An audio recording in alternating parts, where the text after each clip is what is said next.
Hello again, and welcome to another episode of Friends, Facts, and Fiction. As always, this podcast is made possible by our local convenience stores, the misappropriation of history, and you. And now to your hosts, Justin Hammonds, Brant Bramlett, and Drew Shellnut. What's up? What's happening, world? This is a podcast called Friends, Facts, and Fiction. I'm Justin Hammonds. I'm looking at my boy Drew Shellnut. And my boy Grant Bramlett. And we out here, season 5, trying to thrive and stay alive. Episode 8, the height of prohibition. I'm going to talk about a few mobster gangster stories today and, give you a little slide off into our 3rd episode on prohibition. So yeah, we're back with these hot facts. Never forget to give us that like, that follow, that 5-star or whatever, and tell your mama, auntie, uncles, and cousins. We always out here, man. We love y'all. But anyway, how we feeling? How y'all doing? You know, it's hot. It's hot as fuck. Yeah. The heat is back. I think the only person that is able to complain about that is Grant. I agree. Yeah. It's actually kind of sweet though, because like I've got a pretty strong pulse on weather apps these days for obvious reasons, and I feel like I knew a few days before everybody else how bad this was going to be, and I was like, oof. I got to stop drinking. I got to start hydrating before, like the weekend before. I'm thinking like I got to start drinking a lot of water now, because as everybody, literally everybody in this country is dealing with a pretty serious heat wave, and Tennessee is not immune to it. We're having 100-degree days, feels like 110, 111, something like Yesterday that. Yesterday was 108 at 98. So yeah, with our humidity is tacking about 10 degrees on I don't know if you know, next week it's 102, 104. Yep. On the board, so that means it's gonna feel like 120 probably. Yeah. 115. It's gonna be bad. Yeah. So be ready for that next week if you're in the southeast. Yeah. Yeah. And then Of America. personal text messages started coming in like, hey, you know about this shit? I'm like, yeah, I've been knowing about this shit. And then now I'm out in it. People are like, how you doing? You okay? Or You got water? People, it's like, dude, I've been thinking about you, and then I did Rachel, one of our coworkers' yards today, and when I was wrapping up, she was like, do you need me to spray you down with the hose? Do you need some water or a Gatorade? And I'm like, I'm good. I got plenty of that. I've got ice packs, cool wrap, Yeah, the thing that goes around your head, and 2 massive jugs of electrolyte water. we got off pretty light. I helped him out yesterday. We got off pretty light. Yeah, wasn't that bad. The heat was kind of okay. And then right when it got to 95, 96, we were done. Okay, I was about to say, yesterday's heat got up there. Yeah, it got up there, but we were out there early. So we knocked out 8 yards in a few hours, and, a shit ton of water, Gatorade, fucking beef jerky. You know what I'm saying? I was chilling. Honestly, it's bro. good for the salt. Yeah, for real. exactly. Yeah. I was chilling, bro. And by the time I we were wasn't basically chilling, but you know what I mean? It was hot as a motherfucker, but yeah. It wasn't as worse as it could have been if we kept cutting past 3 o'clock. You know what I mean? Yeah, But, exactly. Yeah. Otter Creek Lawn Care. For all your lawn care needs. See, there you go. That's a jingle right there. But anyway, yeah, man, we back out here with these hot facts. But before I dive into that, I want to give a song of the day of the week. I think we missed Making that last your week. yard Did we miss that last week? barefoot ready since 1993. Sorry, I'm working on a jingle over here. Okay. Yeah. I'll just lie about the formation year. Yeah, I was about to say 1993. Since 93? Well, since you first picked up some shears or something? Yeah. First memory of a grass cutting device. Since 2001, I heard cutting grass, bro. What you know about it? Anyway, yeah, Song of the Day of the Week. I had a great track that I've been listening to recently. It's by a rapper named Ab Soul, and the track is named Hollandaise. Oh, nice. Like the South. Really dope track. Check it out. Again, we have the Spotify playlist, Song of the Day of the Week by Friends, Facts, and Fiction. And it's almost up to date. Nice. It's a lot harder to do than you think to Mm-hmm. go back and fill in 2 seasons of songs. But anyway, check that out. I got another line. Landscaping and hardscaping, everything but trees. All right, go ahead. Okay. Are you trying to go with the 93? That was the whole continuation? Yeah. Okay. For all your lawn care needs, 93s. Everything but trees. Everything but trees. I see bars. I mean bars. You know what I'm saying? Bars, guys. But yeah, Absol artist song is Hollandaise. Anyway, yeah, before we start this hot facts, I'm saying get comfortable. You know what I'm saying? Take a deep breath. You know what I mean? Relax. I mean, rub some CBD oil on that joint. You know what I'm saying? Then light up that joint and, you know, get up in there. You know what I'm saying? But anyway, yeah, we last week we did the beginning, the pre-prohibition, and now we're gonna dive into the height. So at the height of prohibition, it seems everyone who was anyone was breaking the law. I mean, duh. Breaking the law. Exactly. But the way that gangsters and mobsters got around the law was by bribes, buyouts, and murder. You know. Murder. The big three. Yeah, for sure. You know? Those makes them a gangster. BBM, you know. Yeah, exactly. BBM.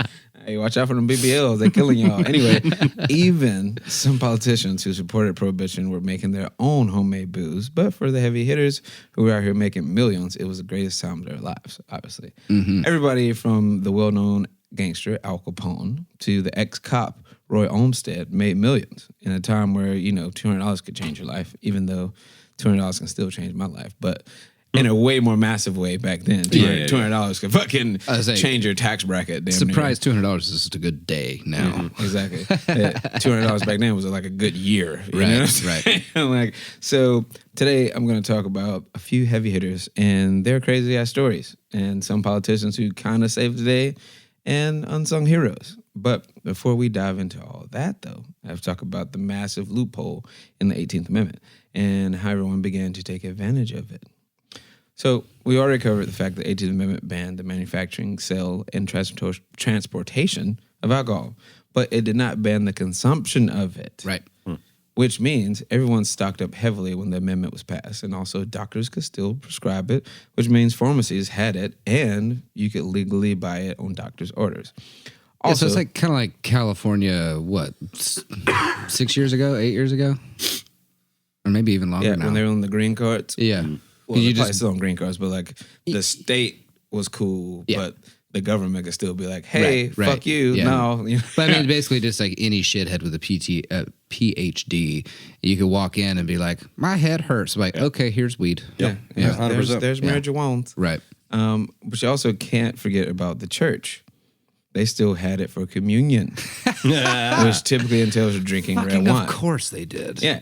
So, I mean, we don't have like, you know, property tax for them or income tax for them. Why would we ban alcohol during Prohibition? Yeah, so there was a video that I watched where like it was like this dude, this researcher dude that went way deep into it.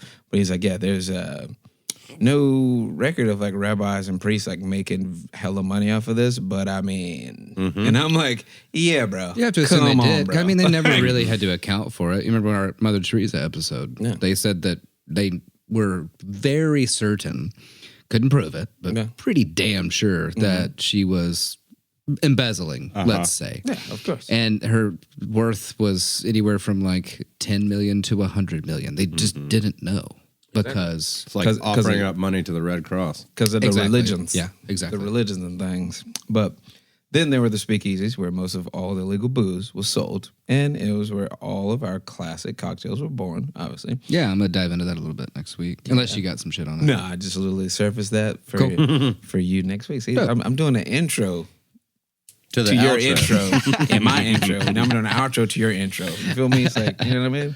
But anyway, these places were everywhere, and they were thriving. You know, these fucking speakeasies were fucking everywhere. But anyway, during Prohibition, doctors and priests were keeping people lit and also making pretty good fucking money. I guess some things never fucking changed. Did I love that sentence? I mean, it's real tough. Keeping people lit, man. But the people that made the most money were bootleggers, supplying speakeasies, and we cannot talk about booze gangsters without bringing up old Al Capone again, a.k.a. Scarface, a.k.a. Snorky. If you recall, we did a mini episode on him a few weeks back, and we mentioned details about his life I never knew, like the fact that he spent $500 on every suit he purchased, which is about $7,000 today, and he had a bulletproof Cadillac with gun ports, so he and his gang could shoot at coppers or rival gangs without being harmed, of course. Right. Other than their eardrums. Yeah, other than that shit being loud as fuck. But for more details, go back and listen to Al Capone episode. It's dope. But anyway, Snorky got away with so much because he had nearly half the Chicago police on his payroll, and he supplied damn near the whole city with booze. And he would rob other gangs of their shipments, and if there was any resistance, the streets would be filled with blood. But Al Capone would be giving out turkeys on Thanksgiving, and, you know, the most of this neighborhood claiming that he was just doing what he needed to do for his community. Yeah. So during the day, you would have this beloved, charitable beacon of the community, and by nightfall, a murderous, greedy lunatic. At his height, though, he was making $100 million a year, but his syphilis really started to make him even more crazy.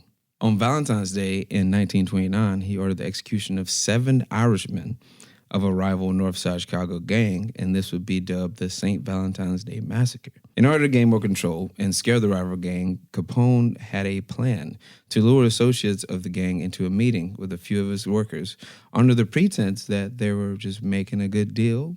And all 7 were murdered in cold blood almost immediately after arriving. Jesus. So, needless to say, everyone knew who organized the hit, and the FBI was all in on getting old Snorky behind bars. So, they found out that he was not paying taxes. Like, no shit, Sherlock. But I don't know any fucking drug dealer that reports their wages to the government. Oh, come on now. But anyway, Could be a lesson learned. I mean, I don't know. Capone thought he would get off clean since he owned half the fucking city. So he's just smiling and chatting up in court. Like, he's like shooting the shit with the jurors and fucking like hollering at the other lawyer and shit. Like, just, you know, doing him. And I do want to say real quick, like, something that's really important to remember that I often forget is that Chicago back then is basically LA now. Like 1 out of 4 or 3 out of 4 movies that were being made, you know, back when they were like the talkies or moving pictures, you know, like before they had audio. Show, bro. Let's think, you know, Charlie Chaplin days, right? Yeah. All that shit was made in Chicago, right? Yeah. Like a shitload of like imports were coming out of the Great Lakes and like disseminating down the East Coast because the East Coast was what was the biggest, you know, because we hadn't really set up the West Coast as well yet. You know what I mean?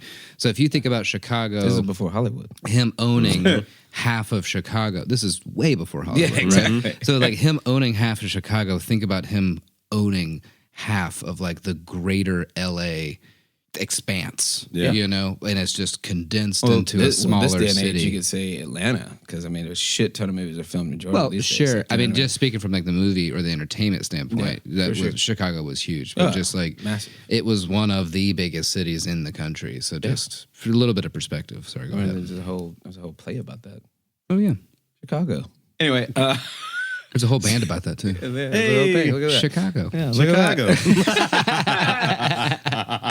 Well, he was smiling and fucking off in court until he was found guilty, and the biggest gangster in America was behind bars. Now, Capone didn't die in prison. After serving 8 years in prison, a few of those years in the infamous Alcatraz, by the way, Snorky was released on good behavior, and because he was losing his fucking mind. Yeah. By this time, the syphilis had begun to attack his brain, and he had the mental capacity of a 12-year-old. He would become overjoyed when he would take trips to the pharmacy to get packs of gum. Oh, that's kind of cute. and he would roam the grounds of his Palm Island home down in Florida looking for his lost treasure that he said was buried on the property somewhere. So, dude was really already lost it, and he would die of complications from this disease at the age of 48 in 1947. So this motherfucker, literally, Al Capone was a very influential character in American history. Like, I mean, he's up there with, you know, George Washington and fucking like to change the landscape of America. Yeah, he really did that shit. And he had the one disease that like when people say, "Oh, guys are just, you know, controlled by their dick," the brain's controlled by his was. Yeah, that's straight up. Legitimately. Like, straight up, it was legitimate. So It traveled from his penis to his brain. To his Yeah, brain. Yeah. exactly. So, you know, in 48 years, this motherfucker literally, like, pretty much changed the trajectory of America just because of fucking shitty-ass amendment. But anyway, some would say that all the gangsters and mobsters of Prohibition were ruthless and cutthroat, and would kill anybody that stood in their way just to make some profit. But there was a famous gangster that went out of his way to do just the opposite. Roy Olmsted, who was known in the streets as the Good Bootlegger, began his career in police work, just like all of his brothers. He joined the Seattle police force in 1907 after working in a shipping yard. He rose through the ranks quickly with his high intelligence and his true concern for the city, but old Goody Two-Shoes became sergeant in no time. By 1917, he became a lieutenant on the Seattle police force, but when Washington State prohibited alcohol in 1916, Olmsted saw an opportunity to make a little extra bread. Now, did you put Goody Two-Shoes in there because of him? Because I feel like that nickname originates somewhere, and I'm trying to remember if it is Roy It might or not. be him. I mean, he literally, like, this is basically Olmsted versus the United States, which is why the United States can tap your fucking phones and shit now. So That's crazy. He's a massive character in it. A lot of people don't know his story because he was a good gangster, quote unquote. Because I mean, back then, like not a real street dude. beat cops were known as gumshoes. So I'm curious if there is a connection. Maybe there. so. I mean, he was the good bootlegger. Side note, the history of Goody Two-Shoes is a children's story published by John Newbery in London in 1765. The story popularized the phrase Goody Two-Shoes as a descriptor for an excessively virtuous person or do-gooder. Because he has two shoes? Because everybody had one shoe back then? He got two good shoes. You feel me? I guess he had to give two his shoes. Yeah. You know? But anyway. Thanks, Drew. Yeah. I really wish I had a more you know button by now. Yeah. There you go. Damn. Well, this lieutenant of the police force, Olmsted, saw an opportunity to make a little extra bread. After raiding a few speakeasies, Roy had a grand idea to actually acquire his own booze and just sell it back. But not just any booze. This is where the nickname the Good Bootlegger starts to make more sense. Olmsted would smuggle good cask liquor from Canada, Canadian whiskey, down into Washington, avoiding putting toxic chemicals in shitty booze to make more profit. So he's basically like selling the highest quality of booze in Prohibition. Sure. And it was a little more risky. Now, living by his high standard of product would catch up to him, and he was caught driving on a back road with a Canadian hooch and was promptly fired from the police force. He's doing all this shit while he was on the police force, by the way. Mm-hmm. But I mean, a badge would go a long way. yeah, exactly. But he was only fined $500 and was free to go. And go indeed he did. Sure. Now that he had more time to operate his bootlegging business, it grew. And he was supplying a big portion of the Pacific Northwest. Jeez. And that his means side hustle became his full focus. yeah, You know? exactly. I mean, you see the money. It's like, bro, I'm just doing these YouTube videos. Oh, but now I'm just doing YouTube. You know what I mean? Like straight up. Now, unlike most gangsters of the time, Olmsted did not engage in owning brothels, gambling houses, or gun running, and he didn't deal any drugs. I mean, besides the booze. But since he only cared about supplying people with good quality alcohol, he was looked at as not a true criminal in the streets. You feel me? Mm-hmm. But that didn't change the fact that he was getting fucking rich. So he was such a straight edge criminal that he made sure none of his workers carried guns, saying that he would rather like lose a shipment of liquor than lose a fucking person in his crew. Yeah. So the Good Bootlegger was very smart when it came to moving his product. He realized that Canada was taxing shipments of alcohol to the U.S., that old special pharmacy alcohol and shit. Mm-hmm. So they were not taxing exports to other countries, though. So Olmsted booked thousands of cases of liquor on shipments on cargo ships to Mexico.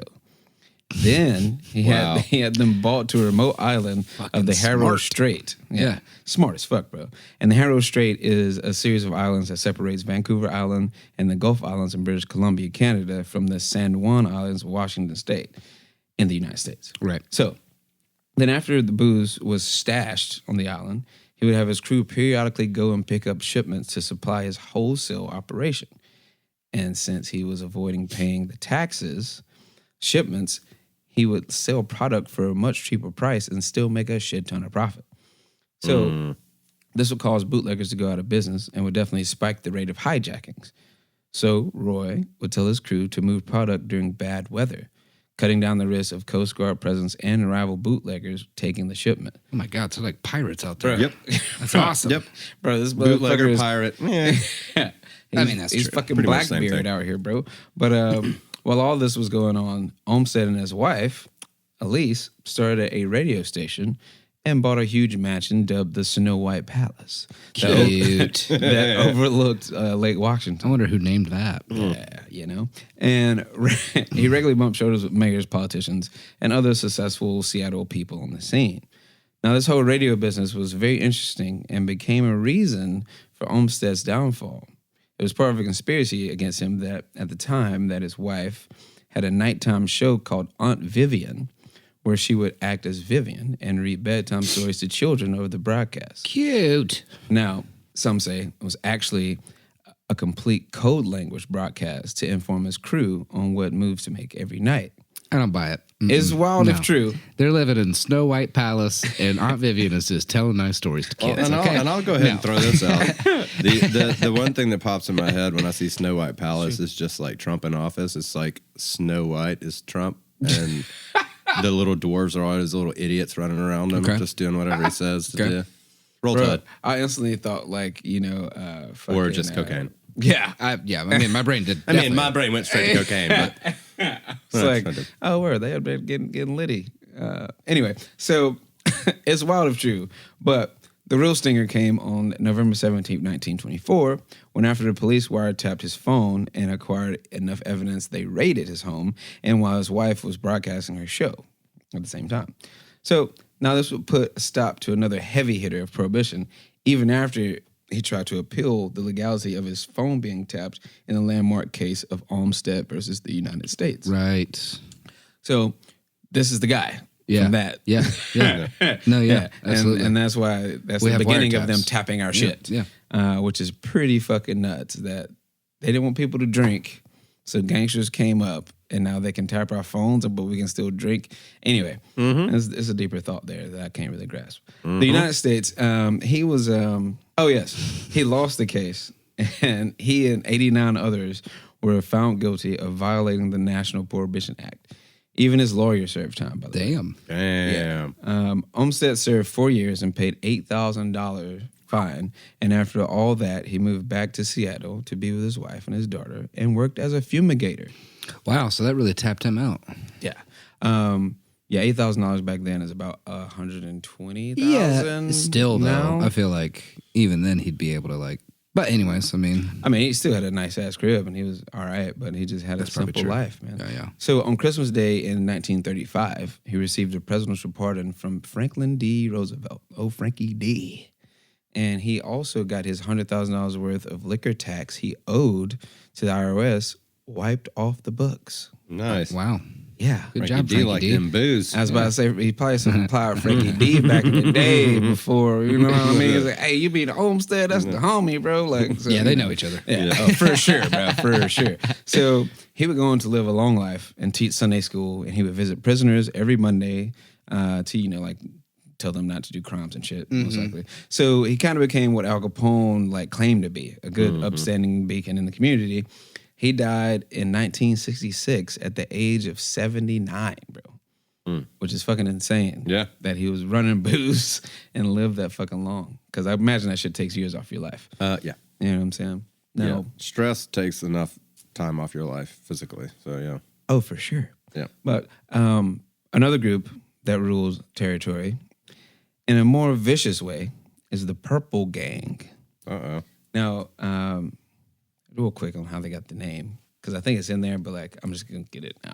So they were the Sugar House Gang Boys. It was their first title. So they're Irish. Jewish, actually. It sounds like Irish all day. To go from Sugar House to Purple Gang. Yeah, they're Jewish. Old Irish gangs had some of the daintiest names. So this is this gang was Jewish, Polish, Russian. It might be some Irish people in Man, there. that sounds terrifying, actually. That sounds really scary. No, they were Russian Jews. Right. Yeah. Still Scary. Scary shit. That's what I'm saying. Yeah. But anyway, especially in the fucking 1910s and shit, bro. Yeah. They were out here thugging. But anyway, so there's 3 theories that somebody was wearing a purple sweater at the meeting when they tried to rename the gang. Okay. And there's another one where one of the members fell into a fucking like a palette of purple ink and like was turned purple by For a the while. ink or whatever. Yeah. And there's also one rumor that this business owner was talking to like a cop or reporter and was like, those guys are they're just, off colored. They're like spoiled meat. They're just purple and rotten. Oh, I see. Yeah, So- sure. The Purple Gang. The spoiled meat one actually tracks Yeah. for the time period.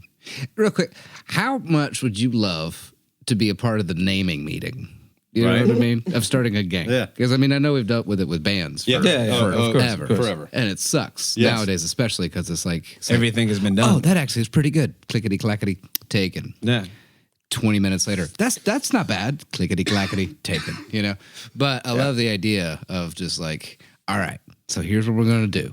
We're gonna kill a bunch of people. We're gonna steal a bunch of shit. We're gonna sell that shit that we stole from the people that we killed. Yeah. Everybody good? You good? Cool. All right, what are we gonna call ourselves? Yeah. Purple Gang, bro. What about the White Lacies? The Killy McDillies. ooh, the Doily Boys. It's a time where like Terrible Six could be like a fucking gang title. You know what I mean? Yeah. Like, it's like Wild West type shit. This is like The Willy. Nillies. I mean, this is technically like 40 Okay, years after. I've heard willy nillies too many times. We're taking it off the table for now. I want to put the Doily Boys back on the table. Yeah, we can be called the DBs, bro. What the fuck y'all doing over here? Hold on, wait a minute. What about the willy nillies? But I said that. Shut up! Shut up, Craig. Let's Nobody reconvene. likes you, Craig. Okay, so let's meet tomorrow. You're a about Jew and your this. name is Greg. Let's get drunk first. Anyway, for many years, the Purple Gang ruled over Detroit, and the core gang members were virtually untouchable. They supplied many speakeasies with Canadian whiskey, ran gambling houses, brothels, regulated unions, and also hijacked any and every rival gang they could fucking get. But they also partnered with Al Capone and sold him the good exported booze for his operation as well. Still kind of crazy that Canada banned the use of booze around this time too, but it was just legal to like, hey, here you go, like to anybody else. It's fucking wild to me that was Yeah, that's nuts. cool. But anyway, the whole Purple Gang actually started when a few rebellious kids met in school. So the Bishop School in Detroit, where problematic students were basically held in detention for, I don't know, years, I guess. The Bernstein brothers were the ringleaders. I think you meant the Berenstein Bears. Might have been a typo. A little bit of Mandela effect. It's okay. I've looked at a few videos. It's Bernstein, and they actually had that comparison in the few videos I watched and the few things I read. It's like not Bernstein, not IE, and that's also they did that whole Mandela shit. That's cute. Bernstein brothers. I don't believe you. The names are Abe, Joe, Raymond, and Izzy. Proving my point. Yeah. Now, Yeah, really. I mean, when are you gonna start telling us the truth over here? Jesus. the truth has been here, bro. I got nothing behind facts, bro. What are The you truth talking is about? nigh. The truth has been here. So they met some very colorful characters, Nice, colorful characters. and they, Like cartoons. exactly like the Bernstein Bears, and they begin a life of crime with these people. Here are a few of the original members that started the Purple Gang. The Purple with Gang the Bernstein with the brothers. Bernstein brothers. All right, Yeah. go ahead. Sorry, go ahead. Purple Gang with the Bernstein All brothers. right, Bro. I'm good. I'm I'm good. telling you, I'm full of hits today. So, Harry, Louie, and Sam Those are Fleischer. Those are ducks. We're on the wrong cartoon. Those are ducks.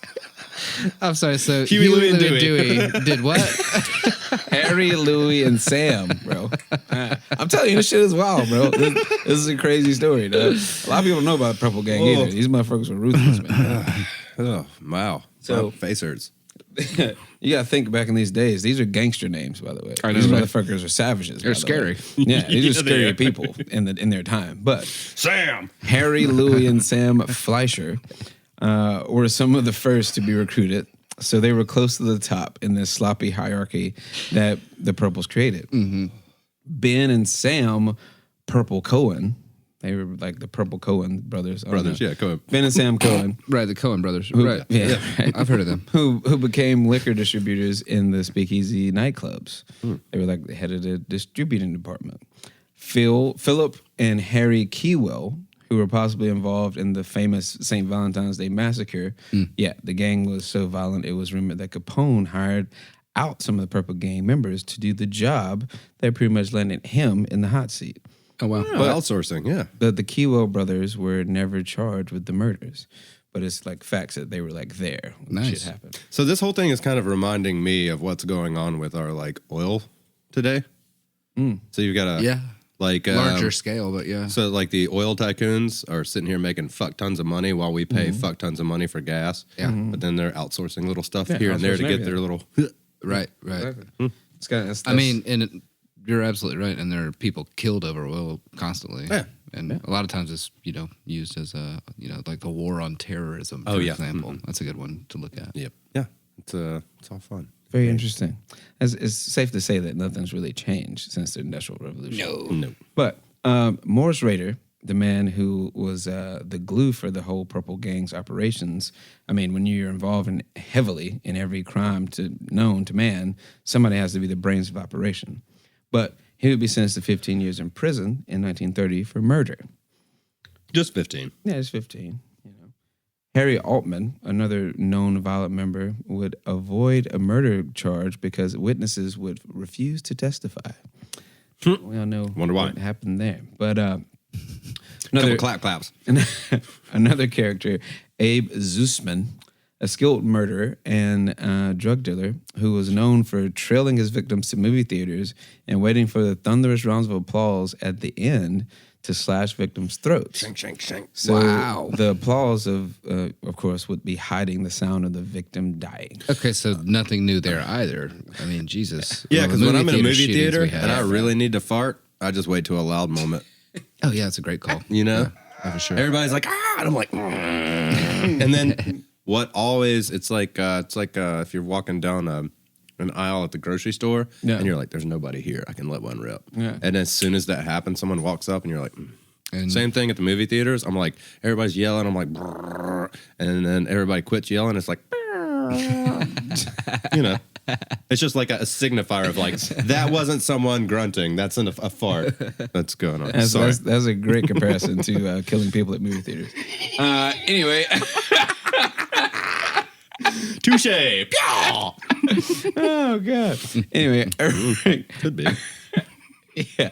Irving Shapiro, which a lot of these names are hella familiar to remember. Oh, Shapiro? Yeah. We got Cohen, Shapiro. Yeah. These are like, prominent people. These are people that are kind of running the country. So remember that. Irving Shapiro, an extortionist and kidnapper who was one of the most infamous members of the gang, went solo eventually, but he was shot and tossed from a moving vehicle at the age of 25 over a dispute of payment due to his men for a fucking kidnapping they did. And then we got Sigmund Zelben, a gunman for the gang, will be shot down at the age of 29. Ziggy was known to cut fingers off of victims to steal their rings. Oh, wow. Yeah. Sam the Gorilla Davis. Oh, shit. Was another muscle man known for his strength and not his brain. Wish I had the nickname the Gorilla. Great. The typical henchman. He said it was said that he had like kind of he was a little slow, but like big and fucking just brute, basically. He was a suspect in a few murders, obviously. Jack Budd, the quiet and fearless bodyguard / driver for Abe Bernstein, who's basically the leader of this shit, like low key. But he was the most trusted and was basically always beside the leading brothers. Like Mike from, what is it, Breaking Bad. Mm-hmm. Yeah, he's just there all the time. Like, I got you, bro. Don't worry about it. So, all these motherfuckers met in school, running crap games in the schoolyard, and then became the most feared group in the Midwest by far, bro. Like, these motherfuckers just all met gang because they were like immigrants. You know what I'm saying? Immigrant kids in the shitty school. And they're like, oh, you're from here. I'm from here. I'm not from this motherfucker either. And like they formed like a brotherhood, basically. Right. And starting young, the bond was pure for the gang. And at first, but, someone always gets too greedy eventually. The gang was so popular, though, the word purple at the time was synonymous with gangster or mobster in Detroit and surrounding areas.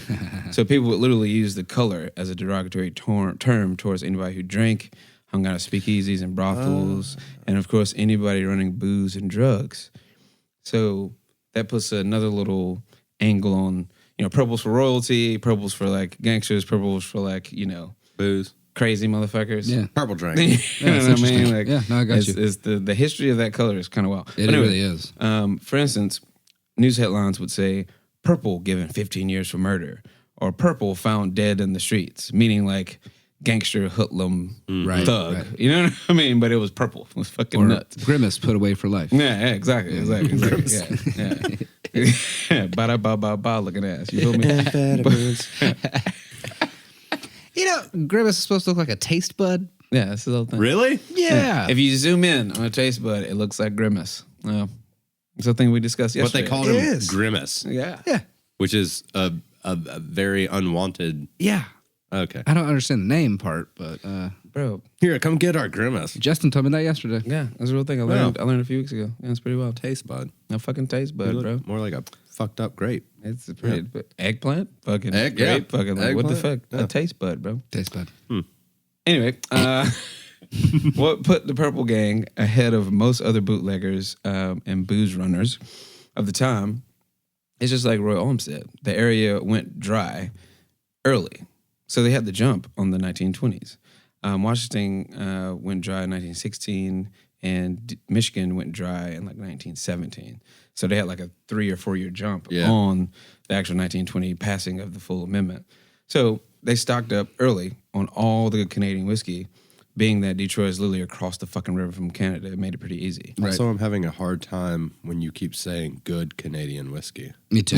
I was just thinking about that. I'm sorry. I'm not a fan of Canadian whiskey. At the time, though, Blended whiskey? No, thank you. at the time, this was the best fucking whiskey. Yeah, You know what that I'm was the best saying? shit you could get. Yeah, I it's was the best hanging out whiskey with the you fucking get. natives back then. So.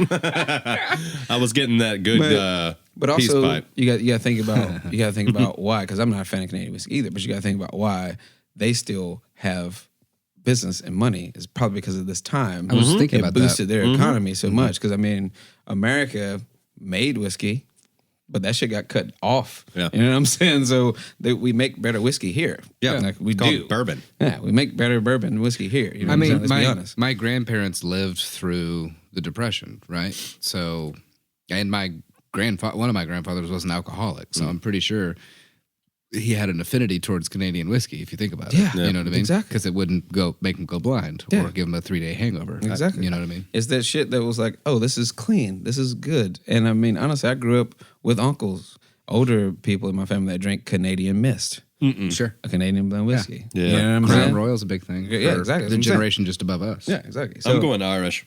yeah, Sure. Irish whiskey's nice. Irish whiskey's nice, but you can't go As wrong. far as like a clean whiskey. Yeah. Yeah, Irish. Can't go wrong with a Tennessee whiskey though. But anyway,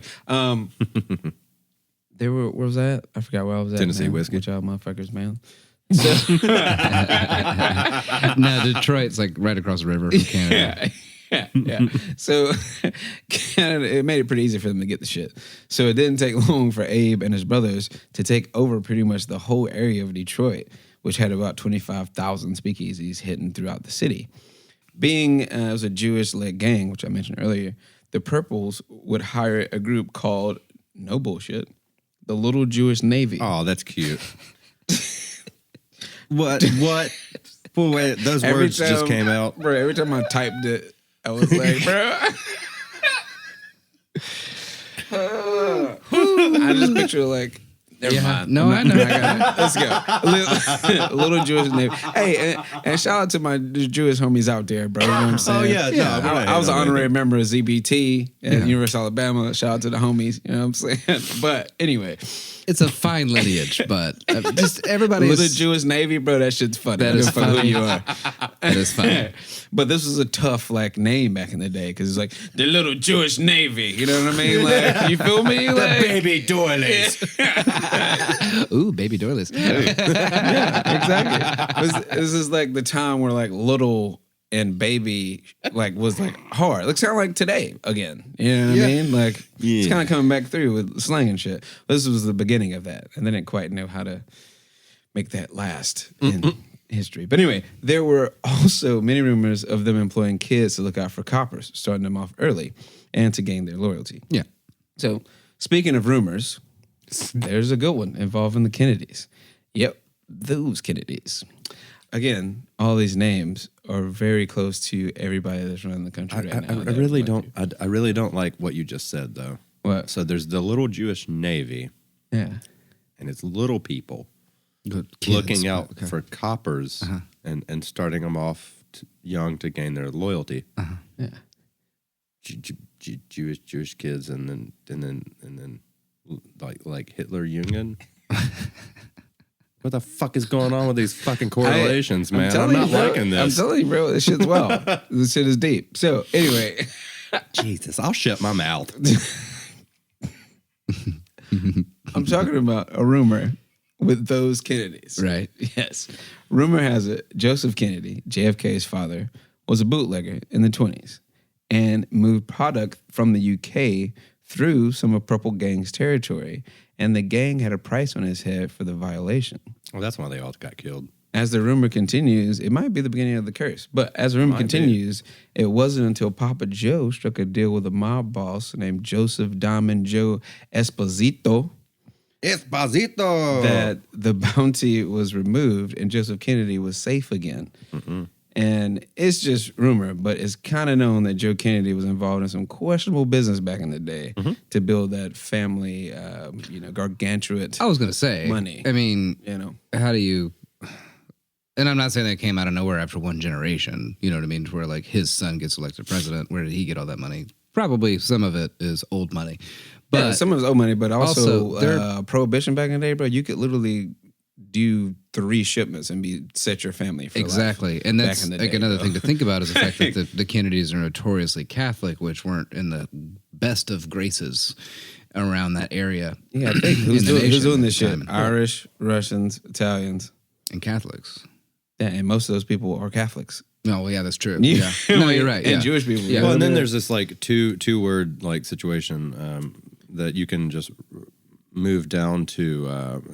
So there's fear mongering, and then you just transfer that into another word that's called politician. Yeah. So that's pretty much the gist of everything. Yeah. But anyways, the Purple Gang, the power of the Purple Gang was felt in every racket there was. They started a laundry union war with cleaners and dryers, known as the Cleaners and Dryers War. Awesome. They're fucking so awesome. Hide your kids, hide your wife, hide your cleaners, hide your vacuum, hide your dryers, microwave. They're killing everybody out here. Bro. So Abe was working with the Detroit Federation of Labor and started a wholesale cleaners and dryers association. And they would threaten any laundry business that would not pay to be in the union by bombing the businesses, burning down the buildings, or just straight up killing the owners. Damn. So these motherfuckers were ruthless, bro. Yeah, apparently. Safe to say, the Perps had shit on lock, and they didn't care who stood in their way. Everything was looking good for the Purple Gang until fellow members turned on each other. Now, at this time, at their height of it, they were known to have like over 500 bodies in their wake, and also as the first gang to use machine guns in Detroit. Oh, wow. So, safe to assume that fellow members would eventually turn the gun on each other, and that's what happened. Ray Bernstein, Abe's little bro, second boss, ordered a hit on 3 of the Little Jewish Navy members. That's cute. For reasons unknown. He had his 2 hitmen kill these leaders of the Navy in an event called the Collingwood Manor Massacre. Now, Ray spared the life of one of the members of this little Navy. And that, he was close to him. So that was the downfall of the empire. When the gang went to trial for the murders, Levine, the guy whose life was spared, testified against the gang, and 3 of the leaders of the Purple Gang were sentenced to life in prison, including no Ray. So this would cause a ripple effect for the Perps of being killed, arrested, or some of them is joining other gangs. cut off the head, and the body will fall. I was just about to say that, yeah. Now, with Ray being behind bars, Abe, the leading brother of the Bernsteins, would focus his attention on casinos in Miami with Meyer Lansky. Good name to look into if you don't know who that is. Continuing to fight for his brother's freedom with no avail, the crime mastermind behind all the Purple Gang, Abe Bernstein, would die on March 7th, 1968. Good year. These motherfuckers, the actual like people that ran good businesses, like lived a long fucking time. It's kind of wild. Like he died in 68. It's not that long ago. No. So it's safe to say that prohibition didn't really work. I mean, we all know that now. But with it all of the organized crime, murders, and extortions, it changed the landscape of America forever. But thanks to the efforts from Pauline Sabin and the Women's Organization for National Prohibition Reform, all this madness would soon change. But the mark of crime in America was here to stay. Boom. Baby. That's all I got for y'all. Snaps.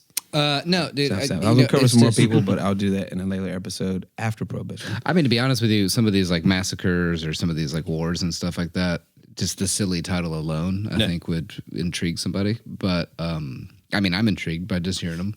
Yeah.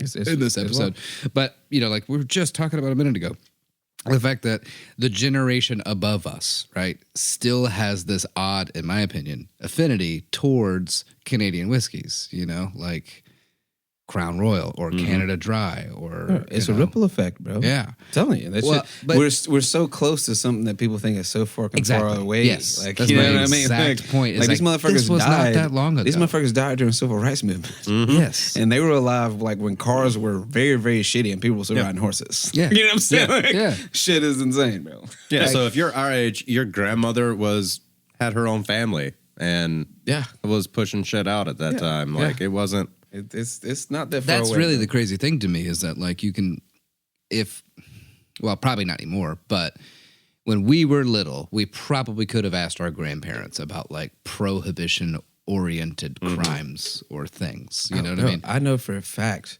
allegedly, that my grandfather was bootlegging shit out of a laundromat and was the first black dude with a convertible in the hood. Right. That shit is like, and you've told it's me in that my story. family lineage, bro. Exactly. You know what I mean? Like that shit is like, it's thick. I grew up with a daughter of a fucking sharecropper that was born a slave. You feel me? Like, right. So like, that was a childhood for me, and I'm 32, bro. Exactly. You know what I'm saying? You know, I mean, like, you gotta see this shit is close. In your particular case, deep South Alabama, how the hell else is your grandfather going to be able to buy a Cadillac? You know what I mean? Exactly. It was actually a Buick, all white. Oh, I'm sorry, a Buick. Yeah, but a convertible Buick, all white. Right. Wearing as long as you drive a Buick, it's my affinity to having like dope car and look flies because of him and my older uncle. Yeah. Anyway, all my uncles actually. Anyway, you're not selling Buicks. That's a whole nother thing. That should have been on the Southern sayings thing. That's a recall to a lot of our other episodes. Selling Buicks. Selling Buick. Yeah. There you go. There you go. Go back and listen to that. No, it just absolutely baffles me that it just was not that long ago, and we just have collectively, we have the worst fucking memories. You know what I mean? As a society, as a species, as a group, whatever you want to call it, it's so easy for us to think, oh yeah, that crazy time period or that horrible shit that happened or even that good thing that happened, the good old days, as some people like to say, was not that fucking long ago. No. You know what I mean? Not at all, bro. I was listening to a comedian say something about the good old days. Like the good old days, you think about it, the good old days didn't have fucking modern medicine. So good luck on that common cold, guy. Yeah. Right. Yeah. It's like every time I think about like I see an old school car, I love fucking cars, and I see an old school car, I was like, man, I wish I was alive and like that was the only thing on the road. And I'm thinking, I'm like, actually, no, I'm good. Actually, I'm good. I wouldn't be able to do half shit I'm doing right now. Right? You know what I'm saying? Like we wouldn't be doing crazy. this. Yeah, exactly. This wouldn't even be a thing. You know what I'm saying? No.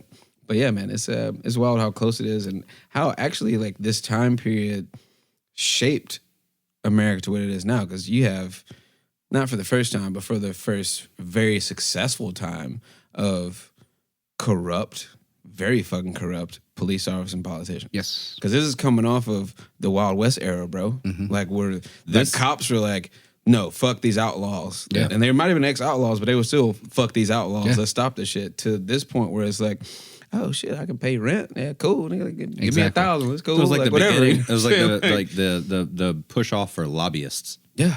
Yeah, More bro. or less, for politicians. Yeah, and I mean that's just really the crazy thing. Like anytime you know, I don't know, you're watching a political debate or you know, like a pundit or some shit, and you're yelling at the TV. You know, why is this so shit? This is why. Like this is literally why it's so shit. Is because like we learned not that long ago that you can do some backdoor deals and make a fuck ton of money really quickly, or run for presidency again, and then pretend like you're trying to fix the country or drain the swamp or you know whatever you want to call it. Stop the steal. A few movie references that can just show you this in pretty well documented history. Gangs of New York is a very, very well done movie for that time period. I agree, and how actually. gangsters really bought up sections of the city and they just let them live in muck. Capone came out in 2020, and Tom Hardy plays Capone in that syphilis era of Capone, where he's losing his fucking brain. To give you a visual on that, check that out. And then, I think that's it. Oh, That's another one, Ken Burns has a great documentary series, of course, on Prohibition. If you can stay awake on it, it's fucking if you can fact loaded. Yeah, it's thick, but it's definitely all in there. That's how I learned about the Purple Gang, right? And it's so much more with Roy Olmsted and the Purple Gang and Al Capone that it can't just be in like an hour and a half fucking podcast. But I gave you the overview of the big facts, but there's also a lot of other cats that did a lot of wild shit. And they were really just robbing banks and robbing fucking shipments of liquor and getting fucked up. You know what I'm saying? So like, it was a wild time, bro. We didn't even really hit on would be like Appalachia, right? Like the mountains of North Carolina, that whole area, because they were able to go north and south, but they were perfectly well hidden. Another good movie reference is Lawless. Yeah, Lawless, another Tom Hardy movie, a captivating film, and it is stuck to the history pretty well because the grandson of the Shia LaBeouf character in the movie was on the fucking writing and producing team. Which goes to show of how short of a time period that was. It was like yesterday. Yeah. The leader of that gang in Law's movie, like in real life, got his throat cut and held it together and made it to the hospital and lived. Right. Like this shit is wild. Actually happened. And they were running hooch from fucking Appalachia down to Chicago. Like shit was wild. Yeah. Yeah, man. It was a wild time. I'm happy we're covering it. Hope y'all enjoying it. These hot facts. Hope we're, tantalizing facts out here. You know what I'm saying? Stimulating your mind. Also making you smile. You know what I mean? Sometimes. Yeah. I mean, the Doily Boys, that's pretty funny. The Doily Boys. Jewish Navy. The little Jewish Navy. Should we name that the episode? Maybe. Well, I got it in here as Gangsters and Drinks, but we can do whatever with it. I'm in control. Yeah, you got it. Yeah, you got it. Hey, you got it, bro. You got it, bro. The Louis Jewish Navy. Gangsters and Drinks. Gangsters and Drinks. I don't know. The little Jewish gangsters and drinks. Little gangsters, big drinks. Oh my God, the little Jewish gangster, big drink. Anyway, we're discussing titles. Y'all will see it when it's out. If you listen this far, we love y'all, and I hope you're doing well. Remember, you can always support us at anchor.fm/Friends, Facts, and Fiction. DM me on Instagram. Email us at friends.facts.fiction@gmail.com. Give us that 5-star review, that thumbs up, that, hey, y'all are dope. I really like what y'all doing. Or email us shit that you want us to cover, because we like to cover any sort of wild shit. You should really see this board we have here. It's fucking insane. But anyway, yeah. It's not that crazy. I mean, I'm Justin Hammonds, and I'm saying love, live life, because it's worth living, y'all. I'm Drew Shonut, and I'm saying love, live life. I always hated you and loved you. Oh, wait. I'm not supposed to say that. That was a good combination. Stay informed and make a difference. There you go. Nailed it. Good job, Drew. If you just randomly decided to kill 8 people that were like actively working for you, helping you make your illegal money, I never lying to you. But, if you were like a really big help in the community around you and, donated things, helped people like have like safe areas to live. Maybe we're importing like really like high quality liquor in order to drink, because you're going to drink either you're going to drink or not, right? Oh, you got to drink that high quality Canadian. Exactly. Yeah. Well, as opposed to the shit that caused that dude on Christmas to go insane, thinking that Santa was chasing him. We covered that in our poisoned alcohol. Right? The poisoned alcohol episode, which that was our precursor to this deep dive. I mean, the government was literally poisoning the alcohol to try and get us to stop drinking. People just kept drinking the poisoned shit. Anyways, that's why these motherfuckers made so much money, and that's why Canadian whiskey is probably still around, because the government literally poisoned the liquor. So Canada was like, hey, here's this good shit. To finish up, if you helped bring clean liquor into an area, knowing that people are going to drink anyways, I always loved you. So I never liked you and I always loved you, which means that relationships are very complicated. They are for sure. So what do you have to say about this? It's complicated. I like how, just real quick footnote, they were so mad about the liquor, and the high quality liquor was better than most drinking water. Yeah. I think we've got a button for footnote, right? Oh, yeah, I think so. Yeah, stupid as fuck. Weird news update. This is the podcast called Friends, Facts, and Fiction. And then no, and we out. Thanks for listening, and stay tuned for the next installment. Find us on Facebook and Instagram to stay up to date on all things Friends, Facts, and Fiction. Our Instagram handle is friends_facts_fiction. As always, please reach out to us. You can send any of your questions, praise, and fact-checking to friends_facts_fiction@gmail.com. It's important to us to only propagate the truth, and we'll correct any errors we may have made.